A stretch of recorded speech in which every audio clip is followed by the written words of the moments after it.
The soldier awakes, slumbering for years beneath the don't make a fuss blanket, equating maturity with compliance. I sent her into retirement with no fanfare, no Medal of Honor. She retreated but for the occasional ceremonial appearance, and then he ran for president.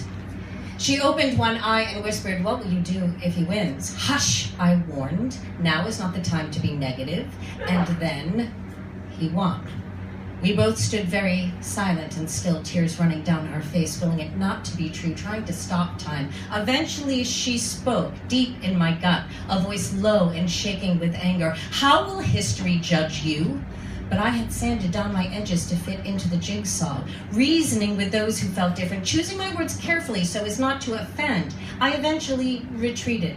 The tears came often and with no warning, spiraling into despair. Those who smugly stood with him suggested I get help, told me it won't be as bad as I think. Give him a chance. The soldier tapped her foot impatiently and growled through gritted teeth. "Yes, it will. It will be worse than you could ever imagine." Still trying to build bridges, seeking to understand, I could not shake my terror as each cabinet member was named, each plan was laid out, looking around, searching for fear in the other side's eyes. I was met with pity and smug denial, thinly veiled intolerance and hate as they pretend it's not about preserving their white privilege. I began to carve them away. Each cut got easier. My burden became lighter. The soldier grew stronger. Her words became a drumbeat in my chest. "How will history judge you?"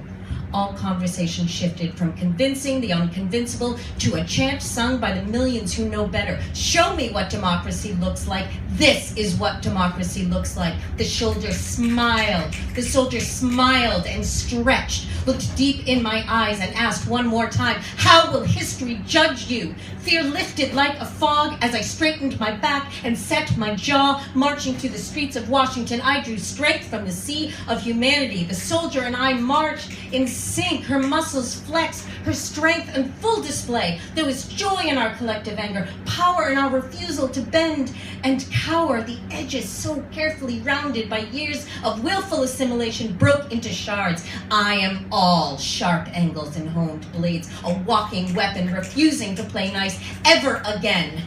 But in the aftermath of that first battle, the soldier speaks to me of bigger pictures. She reminds me that I too have been blind. It is not enough to march for my rights, to only give lip service to the rights of others. Her tone is harsh and unyielding as she speaks the truth I needed to hear. "You must have your boots on the ground for all, or you must stand down." She's right.